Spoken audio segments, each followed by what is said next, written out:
Students. तो आज है हमारा day 10 of our 15 days marathon.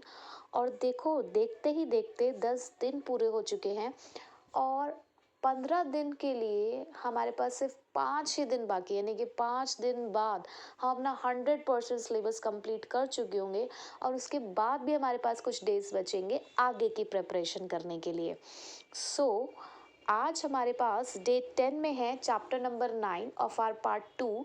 जो ये दो चैप्टर्स, जो चैप्टर नंबर 9 और हमारा जो एक और चैप्टर है चैप्टर नंबर 10, जनरली यही सबसे ज़्यादा बच्चों को परेशान करता है पार्ट 2 के अंदर, क्योंकि मार्केटिंग कहने को बहुत बड़ा चैप्टर है लेकिन उसके अंदर बच्चों को इतनी कोई खास प्रॉब्लम नहीं आती है। ठीक है। और 12 चैप्टर कंज्यूमर प्रोटेक्शन तो बहुत ही ईजी है, लड्डू चैप्टर जिसे हम कहते हैं वो है। तो सिर्फ ये 9 और 10 चैप्टर्स ही प्रॉब्लम करते हैं। और इसमें प्रॉब्लम पता है क्या है? इसमें प्रॉब्लम ये है कि यहाँ पर ना हमें बहुत सारे फैक्टर्स पढ़ने हैं। अब उन फैक्टर्स को माइंड में रखना इज़ द ओनली प्रॉब्लम, और कोई प्रॉब्लम नहीं है। ठीक है। बट मैं ये कहूँगी कि हर चीज़ को याद करने का पता है क्या तरीका होता है, कि आप ना उसकी बार बार रीडिंग करो। जितना बार आप रीडिंग करोगे ना उतनी बार वो चीज़ें आपके माइंड में सेट होंगी। ठीक है। और ना हमेशा फैक्टर्स को आप, जैसे मैं पढ़ाऊंगी भी, तो आप फैक्टर्स को ना उसके कंसेप्ट से कनेक्ट करना, कि यार अगर हम ये वाला पर्टिकुलर डिसीजन पढ़ रहे हैं तो और इसको अफेक्ट करने के फैक्टर, जैसे डिमांड है। आपने इकोनॉमिक्स में 11th क्लास में सबने पढ़ा है, कॉमर्स स्टूडेंट्स ने सबने पढ़ा होगा कि डिमांड है, डिमांड को अफेक्ट करने के कुछ फैक्टर्स होते हैं। तो हमने उसमें पहला फैक्टर पढ़ा price of the commodity itself, यानी कि कमोडिटी की खुद की प्राइस उसे अफेक्ट करती है। तो कनेक्शन है ना, एक गुड्स, कॉम्प्लीमेंट्री गुड्स थे, सब्स्टिट्यूट गुड्स थे, तो कुछ एक रिलेशन है, किसी की इनकम का डिमांड के साथ रिलेशन, एक रिलेशन है।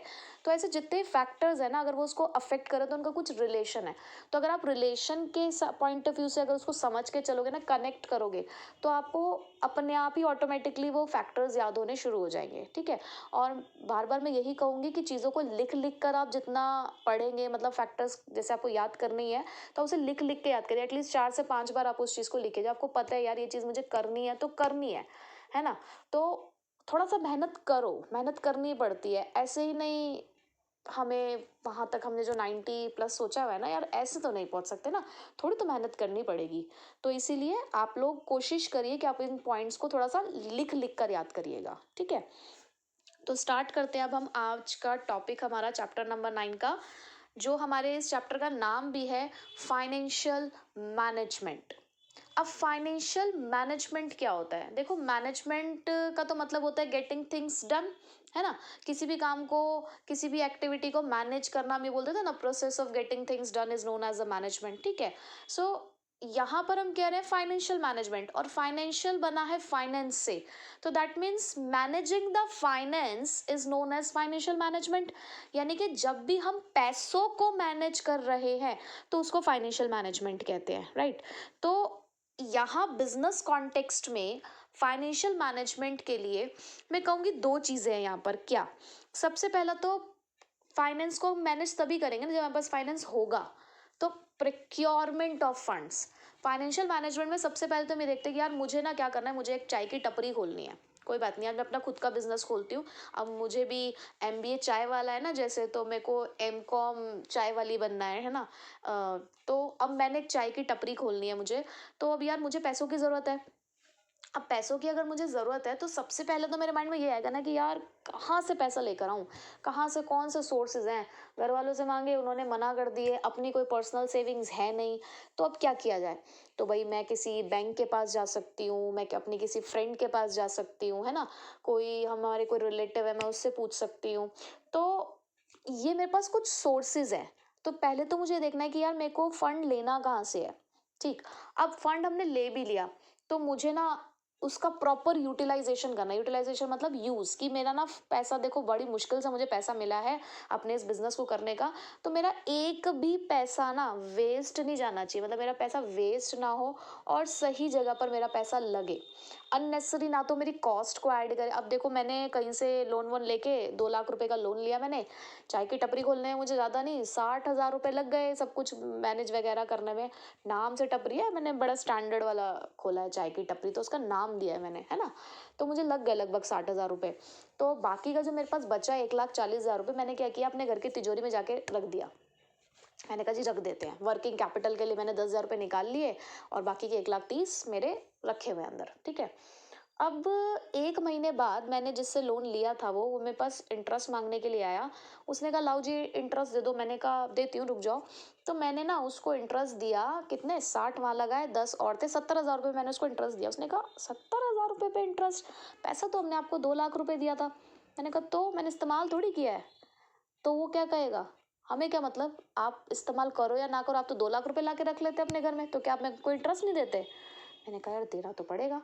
तो मैंने क्या उस बचे हुए 1,30,000 का इस्तेमाल किया? नहीं। लेकिन मुझे तब भी इंटरेस्ट भरना पड़ा ना उसके ऊपर, तो दैट मीन्स मैंने अपने फंड का सही इस्तेमाल नहीं किया। यही अगर मैं वो वाला पैसा किसी बैंक में जमा कर देती, कहीं इन्वेस्टमेंट कर देती, कुछ भी करती, कुछ तो रिटर्न मेरे पास जनरेट होता। एटलीस्ट मुझे जितना इंटरेस्ट भरना है ना उतना मेरे को उस पैसों से कमा लेना था। तो दिस इज फाइनेंशियल मैनेजमेंट, यानी कि how to manage your finance.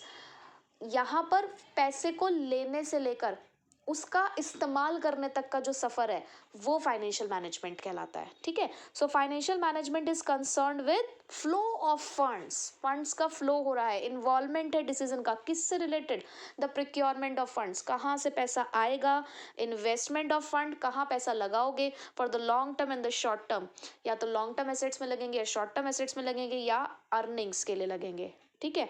तो ये ही कहलाता है हमारा फाइनेंशियल मैनेजमेंट। क्लियर? आते हैं इसके ऑब्जेक्टिव्स पे, क्यों करते हैं हम फाइनेंशियल मैनेजमेंट। तो सबसे पहला, भाई जिसका पैसा लग रहा है तुम्हारे बिजनेस के अंदर, तुम क्या उसके पैसे को कम करके दोगे क्या, उसे वापस बढ़ाकर ही दोगे ना। आप अपने खुद का पैसा आपने लगाया, आप खुद सोचो, आप बिजनेस करो, मैंने बिजनेस किया, मैंने 60,000 रुपये अपने बिजनेस में लगाया, तो मैं क्या चाहूंगी कि मेरा 60,000 ही रिटर्न आए मेरे पास। मैं हमेशा चाहूंगी ना 60 का 1,20,000 हो, फिर 1,80,000 हो, भाई मुझे बढ़ाना है ना, just to maximise the shareholder wealth. अगर मैं अकेली ही एक शेयर होल्डर हूँ अपने बिजनेस की, तो मैं चाहती हूँ मेरा पैसा बढ़े। और increasing the shareholder wealth का मतलब क्या है, increasing the market price of equity shares, यानी कि हमारे जो इक्विटी शेयर्स है अगर उनकी मार्केट प्राइस बढ़ती है तो उसे बोलते हैं maximising the shareholder wealth. तो हमारा ऑब्जेक्टिव, हमारा उद्देश्य पहला यही है फाइनेंशियल मैनेजमेंट को करने का। दूसरा, ensuring the availability of funds at the reasonable cost. मुझे जब भी पैसों की ज़रूरत हो तो मुझे पता हो कि वो पैसा मुझे कहाँ से मिलेगा और कम से कम कॉस्ट पे मिलेगा, सस्ते में पैसा मिल जाए, क्योंकि सोर्सेज तो हमारे पास बहुत सारे हैं, तो कम पैसों में ही मुझे ज़्यादा बेनिफिट मिल जाए, मैं ये चाहती हूँ। Ensuring effective utilisation of fund, उसके साथ साथ मुझे और भी क्या करना है, मुझे उन रिसोर्सेज का करना है इफेक्टिव यूटिलाइजेशन। मतलब मैंने आपको यूटिलाइजेशन का मतलब बताया ना कि कभी भी हमारी जो कॉस्ट है ना वो बेनिफिट से ज़्यादा नहीं होनी चाहिए। मैंने कहीं से लोन लिया 10% के इंटरेस्ट पे, ठीक है, और मुझे इससे बेनिफिट सिर्फ 8% का हो रहा है, क्योंकि जो कमाई जो रिटर्न जनरेट हो रही है वो सिर्फ 8% की हो रही है, तो ये सही नहीं है। बेनिफिट हो 12, कॉस्ट हो 10, ये तो हम डाइजेस्ट कर सकते हैं, लेकिन 10 की कॉस्ट है और 8 रुपये कमा रहे हो, ये सही नहीं है, ठीक है। तो हमेशा में इफेक्टिव यूटिलाइजेशन करना है, सेफ्टी मेंटेन रखनी है। आप फंड चाहे वो आपका खुद का है या आपने कहीं से लिया है, फाइनेंशियल मैनेजमेंट करने का फ़ायदा ही क्या है, जब आपने पैसों को सेफ नहीं रख पा रहे हो, इतना सोचने का फिर फ़ायदा है क्या जब आप उस चीज़ को सिक्योर नहीं कर पाए। तो दूसरी चीज़ वही है यहाँ पर कि हमें सेफ्टी ऑफ फंड्स मेंटेन रखना है। तो ये 4 ऑब्जेक्टिव्स हैं। शेयर होल्डर की वेल्थ को मैक्सिमाइज करना है, जब पैसों की ज़रूरत हो तो हमारे पास पैसा होना चाहिए, इफेक्टिव यूटिलाइजेशन होना चाहिए फंड्स का, और हमारे फंड्स की सेफ्टी मेंटेन रहे, ठीक है। तो यहाँ पर हमने अभी सिर्फ इंट्रोडक्शन लिया है फाइनेंशियल मैनेजमेंट का, मीनिंग और ऑब्जेक्टिव्स के साथ। नेक्स्ट टॉपिक है रोल ऑफ फाइनेंशियल मैनेजमेंट, यानी कि फाइनेंशियल मैनेजमेंट क्या रोल प्ले करता है। अभी हमने ऑब्जेक्टिव्स पढ़े, अब रोल के अंदर क्या है, यानी कि फाइनेंशियल मैनेजमेंट के आप कह सकते हो फंक्शंस क्या है। तो पहला है the size as well as the composition of fixed assets of the business. कभी भी आप फाइनेंशियल मैनेजमेंट का डिसीजन लेंगे, जैसे कि अभी हम आगे जाके पढ़ेंगे कि एक लॉन्ग टर्म डिसीजन होता है हमारा, जिसे हम कैपिटल बजटिंग डिसीजन कहते हैं, तो उसमें ना बहुत सारा पैसा लगता है। तो सपोज आपने कोई एक ऐसा डिसीजन लिया जहाँ पे आपने 100 करोड़ के फिक्स्ड एसेट खरीदे, तो इसका सीधा सा मतलब क्या हुआ कि आपका जो फिक्स्ड एसेट ब्लॉक है वो 100 करोड़ से बढ़ गया, यानी कि आपने अपने फिक्स्ड एसेट्स में 100 करोड़ रुपए इन्वेस्ट किए, फाइनेंशियल मैनेजमेंट ने क्या किया, आपने कहीं से फंड प्रिक्योर किया और 100 करोड़ रुपए आपने इन्वेस्ट किए हैं फिक्स्ड एसेट में। तो इसका मतलब क्या है कि फिक्स्ड एसेट्स का ब्लॉक आपका 100 करोड़ से बढ़ गया है, ठीक है। दूसरा, the quantum of current assets as well as the breakup into the cash inventories and receivables. Quantum मतलब क्या होता है, क्वांटिटी, यानी कि करंट एसेट्स की क्वांटिटी कितनी है टोटल। पहली बात तो करंट एसेट्स है कितने, उसमें से कैश कितना है, इन्वेंट्रीज यानी कि स्टॉक कितने हैं, रिसीवेबल्स यानी कि मैं कितना पैसा हमारे पास आना है। तो जैसे ही अगर आपके फिक्स्ड एसेट्स बढ़ते हैं ना, तो इसका सीधा सा मतलब क्या है कि आपकी वर्किंग कैपिटल रिक्वायरमेंट भी बढ़ेगी, है ना, क्योंकि आपको कैश भी चाहिए होगा, आपको इन्वेंट्रीज भी मेंटेन करनी होगी एंड सो ऑन। उसके बाद the amount of long term and short term financing to be used. अब आप लॉन्ग टर्म यानी कि लॉन्ग टर्म सोर्सेज से कितना पैसा लोगे, शॉर्ट टर्म सोर्सेज से कितना पैसा लोगे, यानी कि कितने पैसों की आपको ज़रूरत है और उसमें से आपने शॉर्ट टर्म में से कितना लिया है और लॉन्ग टर्म से कितना लिया है, यानी कि एक साल के अंदर अंदर वाली लाइबिलिटीज़ कितनी है और एक साल से ज़्यादा वाली लाइबिलिटीज़ कितनी है। Next is breakup of the long term financing into the debt and equity. अब लॉन्ग टर्म भी आपको पता है कि दो तरीके के होते हैं, डेट और इक्विटी। डेट मतलब जो पैसा हमने बाहर से उधार लिया है और इक्विटी मतलब जो हमारा खुद का पैसा है, यानी कि शेयर्स में इन्वेस्टमेंट करना। तो लॉन्ग टर्म फाइनेंस के अंदर आपको ये भी डिसाइड करना है फाइनेंशियल मैनेजमेंट के अंडर कि आप डेट में कितना पैसा लगाओगे और इक्विटी में, और फाइनेंशियल मैनेजमेंट आपको इसका डिसीजन लेने में मदद करता है। All items in the profit and loss account. आप जो आइटम्स लिखते हो ना प्रॉफिट एंड लॉस अकाउंट में, जैसे कि आप इंटरेस्ट लिखते हो, बहुत सारे एक्सपेंसेस लिखते हो, पेमेंट ऑफ डिविडेंड्स लिखते हो, पेमेंट ऑफ टैक्सेस लिखते हो, तो ये सब भी फाइनेंशियल मैनेजमेंट का ही पार्ट है। फाइनेंशियल मैनेजमेंट का एक डिसीजन जो प्रॉफिट एंड लॉस अकाउंट में जितनी आइटम्स है उनको भी अफेक्ट करता है। तो ये रोल था हमारे फाइनेंशियल मैनेजमेंट का कि कितना पैसा इन्वेस्ट कहाँ किया जा रहा है, कहाँ से पैसा आ रहा है, कितना ब्रेकअप किया आपने उसका। तो वो सारी चीज़ें हमारी फाइनेंशियल मैनेजमेंट में काउंट होती है, ठीक है।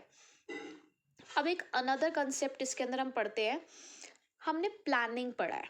प्लानिंग का मतलब क्या होता है, future course of action decide करना, उसको अचीव करने के लिए ऑल्टरनेटिव कोर्सेज आइडेंटिफाई करना, इवैल्यूएट करके बेस्ट को चूज कर लेना और उसका फॉलो अप करना इम्प्लीमेंटेशन के बाद। अब नाम उसी प्लानिंग के आगे नाम जुड़ गया है फाइनेंशियल। अगेन फाइनेंशियल जुड़ा है फाइनेंस से, यानी कि पैसों की प्लानिंग करनी है हमें, फाइनेंस की प्लानिंग करनी है। तो फाइनेंशियल प्लानिंग का मतलब क्या होता है, जहाँ पर आप एक एस्टिमेट कर रहे हो कि हमारे बिजनेस की कितनी रिक्वायरमेंट है पैसों की, और उसी रिक्वायरमेंट को पूरा करने के सोर्स को स्पेसिफाई करना। देखो फाइनेंशियल प्लानिंग का मतलब क्या है कि हमें पता है कि देखो फ्यूचर हैपनिंग्स बिल्कुल ही अनसर्टेन है, ठीक है। हम आज बिजनेस चला रहे हैं, हमें कब कहाँ कितने पैसों की ज़रूरत होगी ये हमें नहीं पता। तो अगर हम उसी चीज़ के लिए पहले से खुद को प्रिपेयर कर लें कि भाई हमें पैसों की अगर ज़रूरत है तो हम कहाँ से पैसा लेकर आएंगे, कहाँ कहाँ लगाएंगे, उसे ही तो बोला गया फाइनेंशियल प्लानिंग। ऊपर ना मैंने दो क्वेश्चंस लिखे हैं कि डायरेक्ट फाइनेंशियल प्लानिंग भी पूछ लिया आपसे, या ऐसे पूछ लिया, which concept in financial management takes into the consideration the growth, performance, investment requirement of funds for a given time period. कौन सा कंसेप्ट ये डिसीजन लेने में आपकी हेल्प करता है, तो फाइनेंशियल प्लानिंग। या identify the concept of preparation of the financial blueprint of an organization's future operation। यानी कि किसी भी ऑर्गेनाइजेशन के फ्यूचर ऑपरेशन के लिए हम एक ब्लूप्रिंट तैयार करते हैं। ब्लूप्रिंट का मतलब क्या है, 1 लाख रुपए आए, 1 लाख में से हमने 15,000 एक एक्टिविटी में लगाए, 20,000 एक एक्टिविटी में लगाए, 30,000 एक एक्टिविटी में लगाए एंड सो ऑन। इस तरीके से मैंने एक पूरा ब्रीफ डिस्क्रिप्शन दे दिया है कि कहाँ से पैसा आया और कहाँ कहाँ लगा। दिस इज ब्लूप्रिंट, ठीक है। तो इस तरीके से अगर आइडेंटिफाई करने के लिए आए तो आपको पता होना चाहिए कि वो फाइनेंशियल प्लानिंग है। अब इस फाइनेंशियल प्लानिंग की इंपॉर्टेंस क्या है, ये हमेशा कंपनी को प्रिपेयर करते हैं फ्यूचर के लिए। Financial planning, planning is always related to the future, है ना।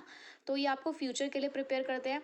अगर आपने पहले से ही पैसों का इंतजाम कर रखा है, मतलब सोच रखा है कि कल को अगर पैसों की ज़रूरत हुई तो कहाँ कहाँ से वो पैसे आएंगे, तो कल को आने वाले जो शॉक्स और सरप्राइजेज है बिजनेसेस के, आप उससे खुद को बचा सकते हो। यानी कि अनएक्सपेक्टेड अगर लॉस कोई आ जाता है तो आप प्रिपेयर्ड हो उसके लिए कि आपको कहाँ से उसका इंतजाम करना है। बहुत सारे जो फंक्शंस होते हैं हमारे ऑर्गेनाइजेशन में, उसमें कोऑर्डिनेशन रहता है, क्योंकि पैसों की कमी नहीं है। प्रॉब्लम कहाँ आती है, जब पैसों की कमी हो, जब रिसोर्सेज की कमी हो। तो आपस में business operations, business departments, business functions सही काम करेंगे अगर पहले से ही प्लानिंग होगी। यहाँ पे वेस्टेज, डुप्लीकेशन और एफर्ट्स नहीं है। क्यों? क्योंकि आपने पहले से ही पूरा एक फ्रेमवर्क तैयार कर रखा है, आपने पूरा एक अपनी स्टेटमेंट तैयार कर रखी है कि आपको इस पैसे का इस्तेमाल यहाँ यहाँ करना है। तो कोई वेस्टेज नहीं है, कोई डुप्लीकेशन नहीं है। ये हमारी इन्वेस्टमेंट और फाइनेंशियल डिसीजन को लिंक करता है। मैंने एक जगह से 1 लाख रुपए लिए और दूसरी जगह पर इन्वेस्ट कर दी, मैंने उससे एक मशीन खरीद ली, तो कहीं से पैसा लेना इज फाइनेंशियल डिसीजन, एसेट खरीदना, मशीन खरीदना इज इन्वेस्टमेंट डिसीजन। तो इन दोनों के बीच का लिंक है फाइनेंशियल प्लानिंग। ये एक तरीके की कंट्रोल टेक्निक भी है, क्योंकि कहीं ना कहीं जब हम प्लानिंग करते हैं तो हम चीज़ों को कंट्रोल करके चलते हैं, क्योंकि हमें पता है कि इसी प्लानिंग के अकॉर्डिंग हमें काम करना है। It makes the evaluation easier. अब आप इवैल्यूएशन भी इसमें बहुत आसानी से कर पाते हो, क्योंकि आपने एक प्लानिंग कर रखी थी, पहले से स्टैंडर्ड सेट कर रखा था, आप एक्चुअल से कंपैरिजन करोगे तो आप इवैल्यूएशन बहुत आसानी से कर सकते हो। तो ये थी इम्पोर्टेंस ऑफ फाइनेंशियल प्लानिंग। अब है हमारे पास ऑब्जेक्टिव्स ऑफ फाइनेंशियल प्लानिंग।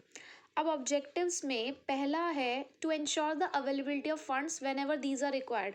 देखो कहीं ना कहीं फाइनेंशियल मैनेजमेंट का जो हमने ऑब्जेक्टिव पढ़ा था कि वहाँ पर भी हमने ये पढ़ा कि हमें जब भी पैसों की ज़रूरत हो तो हमें फ़ंड अवेलेबल हो। तो यहाँ पर भी यही बात है कि हम ना फाइनेंशियल प्लानिंग कर ही सी रहे हैं कि भाई जब भी हमें फ़ंड की ज़रूरत हो तो हमारे पास वो अवेलेबल हो, ताकि हम स्मूथली अपने बिजनेस ऑपरेशंस परफॉर्म कर सकें। To see that the firm doesn't raise the resources unnecessarily. हम इस बात का भी यहाँ पर ध्यान रखते हैं कि हमने ना फंड बिना मतलब में रेज ना किया हो। जैसे मैंने अभी थोड़ी देर पहले आपको वो दिया ना एग्जाम्पल कि मैंने 2 लाख रुपए लिए, उसमें से मैंने सिर्फ 60,000 प्लस 10,000 रुपये इस्तेमाल करे। तो मैंने अननेसेसरी जो एक्स्ट्रा फंड रेज किया उसका मुझे कोई इस्तेमाल नहीं करना था, पर तभी मैंने वो फंड ले लिया था। तो ऐसा कोई फंड भी हमें रेज नहीं करना, क्योंकि एडिशनल फंड या वेस्टफुल एक्सपेंडिचर ना आपकी कॉस्ट को ही इंक्रीज करते हैं। ठीक है, तो ये 2 ऑब्जेक्टिव थे हमारे फाइनेंशियल प्लानिंग के। अब हम पढ़ने जा रहे हैं फाइनेंशियल डिसीजन।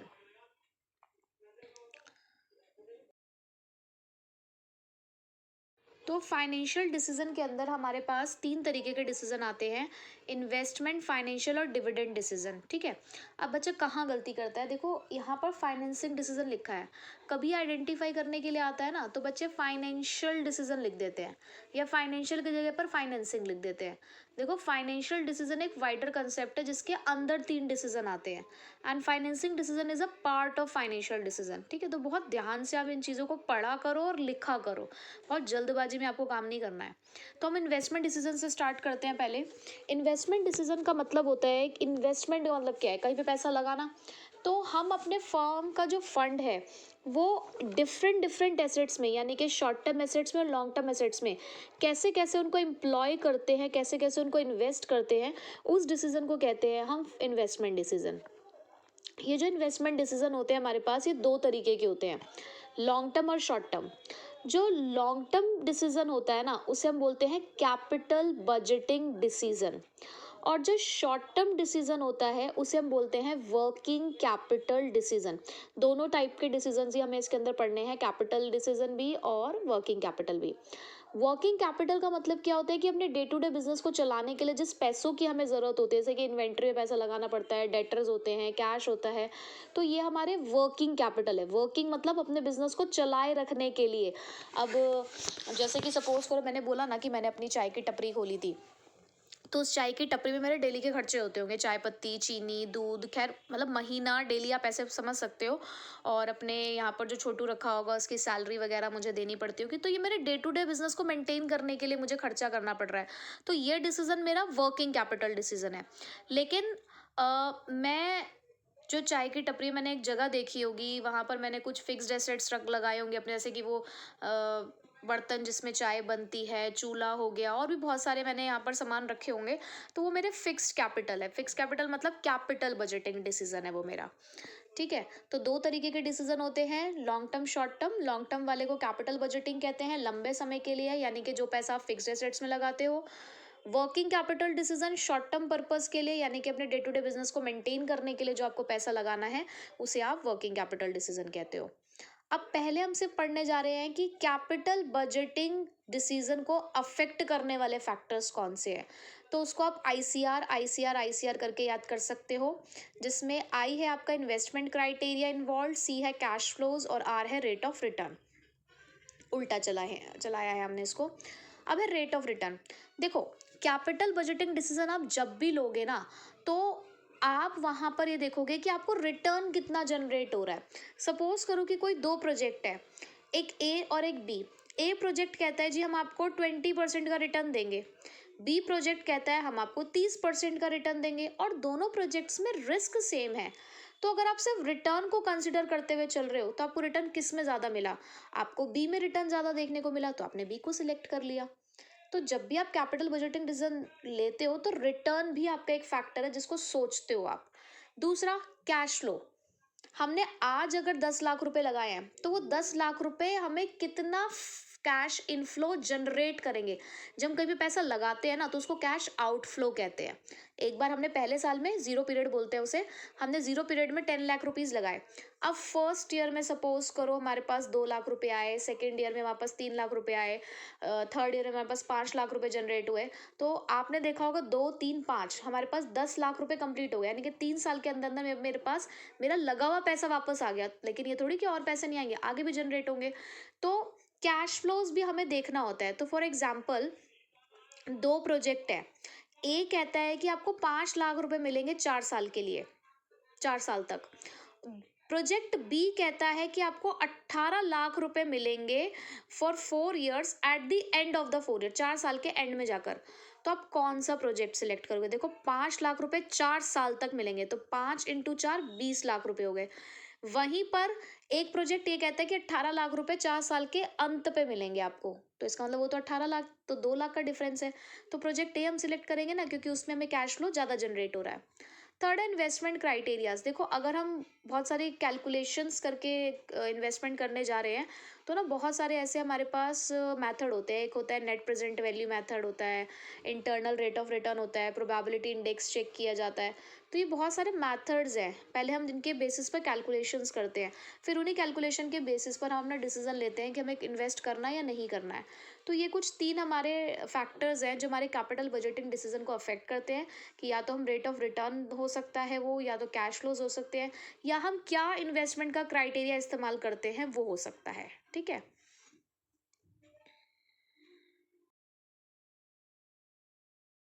अब है हमारे पास define the financing decision and what are the factors affecting financing decision. तो फाइनेंसिंग डिसीजंस का मतलब क्या है? वही, द क्वांटम। क्वांटम मतलब क्वांटिटी, कि कितना क्वांटिटी ऑफ फाइनेंस हमें लॉन्ग टर्म सोर्सेज से रेज करना है। अब लॉन्ग टर्म सोर्सेज हमारे पास दो होते हैं, डेट और इक्विटी, है ना।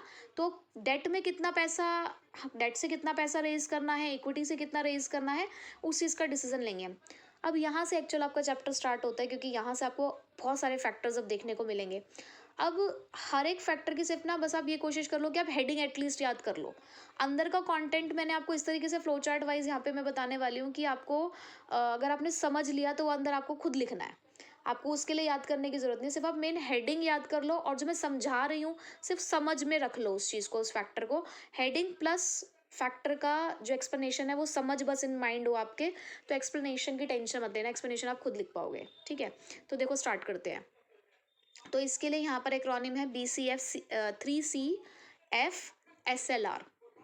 3C, क्योंकि यहाँ पे 3 फैक्टर्स ऐसे हैं जो C से स्टार्ट है, एक हमारा F से स्टार्ट है, और SLR। ठीक है, तो 1 बाय 1 आप देखते रहना, मैच करते रहना।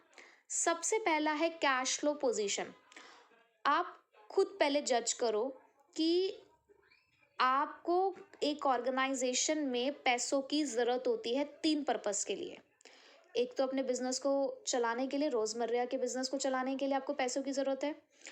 आपने कहीं से लोन ले रखा है तो आपको उसके ऊपर कंटिन्यूअसली एक इंटरेस्ट पे करना होता है, और एक टाइम के बाद उसका प्रिंसिपल अमाउंट भी वापस करना है।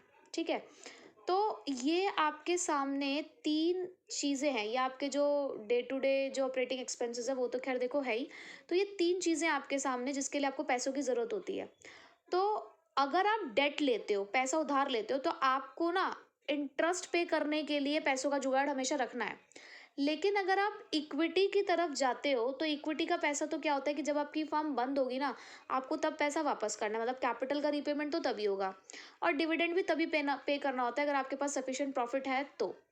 तो अगर मुझे लग रहा है कि मेरी कैश फ्लो पोजीशन अच्छी नहीं है, तो क्या मेरे लिए डेट लेना फायदेमंद होगा? क्योंकि यार अगर मैं डेट लूंगी तो मुझे इंटरेस्ट भरना पड़ेगा, इंटरेस्ट नहीं भरूंगी तो इंटरेस्ट पे इंटरेस्ट चढ़ता चला जाएगा और मैं उस सर्कल में फंस जाऊंगी, उस ट्रैप हो जाऊंगी उसमें। तो अगर हमारी कैश फ्लो पोजीशन स्ट्रांग है तो हम डेट की तरफ जाएं। अगर हम वीकर कैश फ्लो पोजीशन में हैं तो हमें इक्विटी पे जाना चाहिए। समझ में आ गया ना? बिल्कुल बिल्कुल फ्लो चार्ट्स याद कर लो कि वीकर में इक्विटी है, स्ट्रांग में डेट है, समझ लो बस, अपने आप हो जाएगा काम। वहां भी आप ये फ्लो चार्ट्स बना कर आइए, नो प्रॉब्लम, कोई दिक्कत वाली बात नहीं है, आप लिख सकते हैं बिल्कुल ऐसे, और जितना बना के आएंगे बल्कि उतना अच्छा है, क्योंकि एग्जामिनर को ये जानना है ना कि आपको पता है या नहीं पता है। आपने प्रेजेंट कर तो दिया अपनी प्रेजेंटेशन के अंदर कि यार हमको सब कुछ पता है, दो फटाफट नंबर देते चले जाओ आप। उसके बाद कॉस्ट। कॉस्ट मतलब किसी फंड को जब हम ले रहे हैं तो उसके ऊपर हमें कितना उनको पैसा वापस करना पड़ेगा, यानी कि डेट के ऊपर जैसे हम इंटरेस्ट पे करते हैं। तो डेट जनरली ना चीपर माने जाते हैं, क्योंकि ये ना टैक्स डिडक्टेबल एक्सपेंस होते हैं। टैक्स डिडक्टेबल एक्सपेंस का मतलब क्या होता है कि जब हम टैक्स की लाइबिलिटी कैलकुलेट कर रहे होते हैं ना, तो टैक्स की लाइबिलिटी कैलकुलेट करते टाइम हम इंटरेस्ट को ना माइनस करते हैं। इंटरेस्ट को माइनस करोगे, प्रॉफिट कम आएगा तो टैक्स भी कम आएगा। तो कॉस्ट के पॉइंट ऑफ व्यू से डेट सस्ता पड़ता है, मतलब उस वो हमारे लिए प्रेफरेबल सोर्स है, और इक्विटी महंगा पड़ता है तो इसलिए वो हमारे लिए लेस प्रेफरेबल सोर्स है। रिस्क। अब अगर आपका माइंड रिस्क की तरफ जा रहा है तो डेट जनरली रिस्की होते हैं। चीपर तो होते हैं लेकिन रिस्क में रिस्की होते हैं। रिस्की क्यों है? एक तो आपके सर के ऊपर एक बर्डन है कि आपको कंटिन्यूसली इंटरेस्ट पे करना है, और एक टाइम के बाद आपको इनका पैसा भी वापस करना है, प्रिंसिपल अमाउंट। तो इक्विटी में ऐसा कोई रिस्क नहीं है, लेकिन क्योंकि होगा पैसा तो दोगे, नहीं होगा तो नहीं दोगे। तो डेट रिस्की है। अगर आप रिस्क लेना चाहते हो तो डेट पे जाओ, नहीं लेना चाहते तो इक्विटी पे जाओ। Level of fixed operating cost. देखो हमारे ना बिजनेस के अंदर कुछ ऐसी ऑपरेटिंग कॉस्ट होती है हमारे ऑपरेशन से रिलेटेड जो फिक्स्ड है, जो हमें भरनी पड़ती है। ठीक है, जैसे कि रेंट और सैलरी वगैरह देना। तो अगर आपकी ये fixed operating cost already high है और ऊपर से आपने डेट ले लिया, तो एक और कॉस्ट बढ़ गई आपके ऊपर, फाइनेंस कॉस्ट। तो ऐसे में आपके बर्डन बढ़ सकता है। तो अगर ऑलरेडी आपको दिख रहा है ना कि आपके ऑपरेटिंग कॉस्ट ज़्यादा है, तो आप ना डेट की तरफ मत जाओ, आप इक्विटी लो। लेकिन अगर fixed operating cost under control है, आपको कोई ऐसी प्रॉब्लम नहीं है, तो आप डेट की तरफ जा सकते हो। नाउ द फ्लोटेशन कॉस्ट क्या होती है? फ्लोटेशन कॉस्ट, बहती हुई कीमत, बहती हुई कॉस्ट। अब ये क्या है? आप जब भी कोई फंड लेते हो तो उस फंड को लेने पे भी आपको पैसे पहले कोई खर्चा करना पड़ता है, कुछ ना कुछ खर्चा होता ही हमारा। जैसे कि आपने अगर कोई लोन लिया तो उसकी फ़ाइल बनती है, तो फाइल चार्ज हो गए, डॉक्यूमेंटेशन एक्सपेंसेस हो गए, कई बार कुछ लीगल एक्सपेंसेस भी हो जाते हैं। हम इक्विटी से पैसा रेज अगर करते हैं तो हमें प्रोस्पेक्टस बनवाना पड़ता है, बैंकर्स अपॉइंट करने पड़ते हैं, अंडर राइटर्स रखने पड़ते हैं, तो उनको कमीशन देनी पड़ती है। तो कॉस्ट इन्वॉल्व होती है, कहीं से पैसा लेने से पहले थोड़ा पैसा खर्च करना भी पड़ता है। जैसे कि किसी दोस्त से अगर पैसा लेना तो पहले उस बेचारे को खिलाना पिलाना पड़ेगा, तब जाके अर्जी लगेगी कि हाँ भाई अपने भाई को तो थोड़ा सा लोन दे दे। तो फ्लोटेशन कॉस्ट का मतलब क्या है? The cost of raising fund. तो जिस सोर्स में आपको दिखा कि फ्लोटेशन कॉस्ट ज़्यादा है, जनरली इक्विटी में फ्लोटेशन कॉस्ट ज़्यादा होती है। तो फ्लोटेशन कॉस्ट को अगर आप कंसिडर करते हुए चल रहे हो तो इक्विटी प्रेफरेबल नहीं है, उस टाइम पे डेट प्रेफरेबल है, क्योंकि जनरली डेट जो होता है वो लेस फ्लोटेशन कॉस्ट के साथ होता है। उसके बाद है कंट्रोल कंसिडरेशन। अब ये कंट्रोल कंसिडरेशन क्या है? यानी कि हमारी कंपनी का कंट्रोल शेयर करना। अगर आप कंफर्टेबल हो अपने कंपनी के कंट्रोल को किसी के साथ शेयर करने में, तो आप इक्विटी की तरफ जा सकते हो, क्योंकि अगर आप इक्विटी शेयर्स दोगे तो वोटिंग राइट उनके हाथों में जाएगी, मैनेजमेंट में पार्टिसिपेट करने का राइट जाएगा। ये आप पढ़ चुके 11th क्लास में कि इक्विटी शेयर्स होल्डर्स को क्या क्या राइट्स मिलते हैं। तो अगर आप कंट्रोल शेयर करने के लिए रेडी हो तो ठीक है, इक्विटी की तरफ जा सकते हो। बट अगर आप नहीं चाहते कि कोई और आपकी कंपनी में आके इंटरफेयर करे, आपके मैनेजमेंट में पार्टिसिपेट करे, तो आप डेट की तरफ जाओगे। ठीक है, तो कंट्रोल डाइल्यूशन अगर आप ओके हो उसके साथ तो इक्विटी की तरफ जाओ, नहीं ओके हो तो डेट की तरफ जाओ। Next is state of capital market. Capital market की स्थिति क्या है? हम कैपिटल मार्केट की स्थिति को दो पार्ट्स में डिवाइड करते हैं, बुलिश और बियरिश। बुलिश का मतलब होता है कि एक अच्छी मार्केट कंडीशन, स्टॉक मार्केट बहुत अच्छी चल रही है, मार्केट प्राइस बढ़ रही है इक्विटी शेयर्स की, तो ऐसे में इक्विटी शेयर्स को बेचना फायदेमंद है ना। कि हम अपने कंपनी के शेयर्स दें और पैसा भी मिल जाएगा हमें। तो बुलिश फेज में इक्विटी शेयर्स से ही पैसा उठाना सही रहता है। लेकिन अगर बियरिश फेज है, बियरिश फेज का मतलब क्या है कि प्राइसेस लो चल रही हैं, तो अपने इक्विटी शेयर्स को इशू करके आपको ज़्यादा पैसा मिलेगा ही नहीं, नुकसान में जाओगे आप। तो बियरिश फेज में हमें डेट की तरफ जाना चाहिए और बुलिश फेज में हमें इक्विटी की तरफ जाना चाहिए। तो देखो ये 7 फैक्टर थे। आप हेडिंग याद करो और अंदर का लॉजिक समझ लो बस फ्लो चार्ट से, और उसको अपने आप बना के आप लिखाना। मैं बिल्कुल नहीं कह रही हूँ कि आप इसके अंदर का कंटेंट याद करो। अब तक मैंने जितने भी चैप्टर्स पढ़ाया उसमें मैं कहूँगी कि हाँ थोड़ा थोड़ा आपको याद होना चाहिए, लेकिन क्योंकि इसमें बहुत सारे फैक्टर्स हैं और बहुत ईजी है अगर आप समझते हो तो ये, तो बस आप फ्लो चार्ट्स और हेडिंग्स याद कर लो, समझ लो और अपने आप लिख कर आओ इसे, ठीक है। नेक्स्ट टॉपिक है हमारा define dividend decision, state the factors affecting the dividend decision. ये हमारा लास्ट डिसीजन है, तीसरा डिसीजन। अब डिविडेंड डिसीजन का मतलब क्या होता है? डिविडेंड डिसीजन का मतलब होता है कि प्रॉफिट का कितना पार्ट, जो प्रॉफिट एक कंपनी कमाती है उस प्रॉफिट का कितना पार्ट वो शेयर होल्डर को एज अ डिविडेंड डिस्ट्रीब्यूट करती है और कितना अपने पास रिटेन करती है। हमें ये डिसीजन लेना है कि यार कितना पैसा हम बचाएं और कितना हम डिविडेंड दे दें। तो उसको भी सोचने के लिए हमारे पास कुछ फैक्टर्स हैं। तो वन बाय वन अब उन फैक्टर्स को भी हम लेकर चलते हैं। उसके लिए है हमारे पास 4S, 2A, 2C और LGT। 4 फैक्टर्स S से स्टार्ट हैं, 2 A से स्टार्ट हैं, 2 C से स्टार्ट है और LGT, ठीक है। तो पहला है अमाउंट ऑफ अर्निंग। डिविडेंड पुरानी और नई दोनों अर्निंग्स में से पे किए जा सकते हैं, मतलब हमारी जो पास्ट अर्निंग है और जो करंट अर्निंग्स है। तो बहुत इंपॉर्टेंट फैक्टर है। अगर आपकी अर्निंग सफिशिएंट है, ज़्यादा है दोनों मिलाकर, तो आप ज़्यादा डिविडेंड दे सकते हो।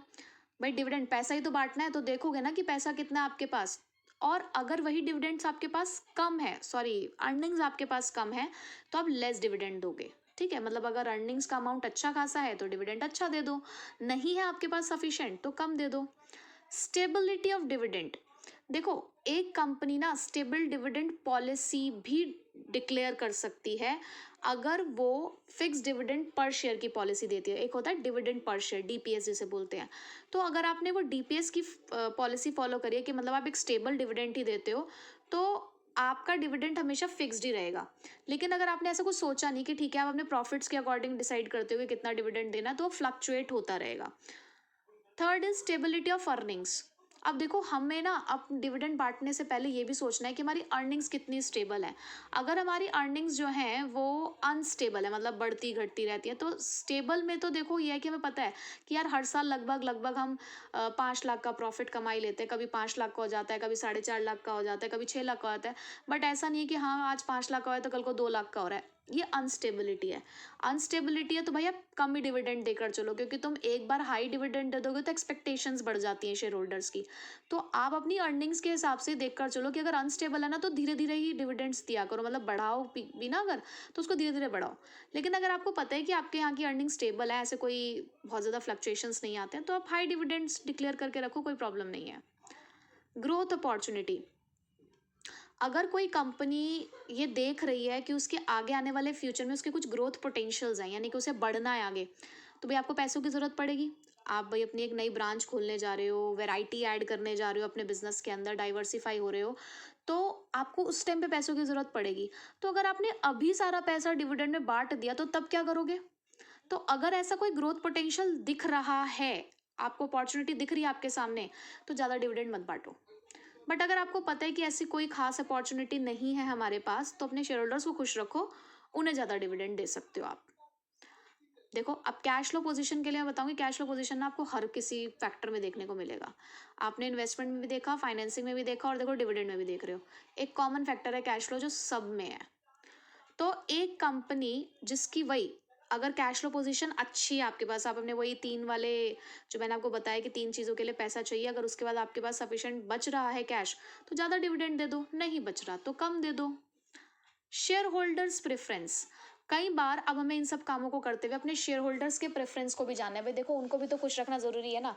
कुछ लोग इसलिए शेयर्स या म्यूचुअल फंड्स में पैसा लगाते हैं क्योंकि उनको ना एक रेगुलर इनकम चाहिए। तो अगर आपके शेयर होल्डर का प्रेफरेंस ही रेगुलर इनकम है, तो इन दैट केस आप उन्हीं के अकॉर्डिंग डिविडेंड बांटोगे जैसा वो प्रेफर करते हैं, ठीक है। उसके बाद है टैक्सेशन पॉलिसी। अगर आपका टैक्स रेट डिविडेंड के ऊपर हाई है तो कंपनी ना लेस डिविडेंड ही बांटेगी, क्योंकि जो टैक्स डिविडेंड होता है ना, डिविडेंड के ऊपर जो टैक्स होता है वो शेयर होल्डर्स के हाथों में फ्री होता है, कंपनीज को ही पे करना होता है। तो अगर टैक्स का रेट हाई है तो कम डिविडेंड दो, टैक्स का रेट कम है तो ज़्यादा दे दो, यानी कि इनवर्स रिलेशनशिप है। Stock market reaction, generally high dividend pay करना ना किसी भी कंपनी की रेपुटेशन को मार्केट में इंक्रीज करता है, मतलब डिविडेंड का बढ़ाना कंपनी के शेयर्स की मार्केट वैल्यू को बढ़ा देता है। तो अगर आप अपने स्टॉक मार्केट के रिएक्शन को अपने लिए पॉजिटिवली कंट्रीब्यूट करवाना चाहते हो तो आप डिविडेंड ज़्यादा दो, मतलब वही लुभावने ऑफर दे रहे हो ना आप शेयर होल्डर्स को, मतलब दिखा रहे हो पोटेंशियल इन्वेस्टर्स को कि हम अच्छा डिविडेंड देते हैं।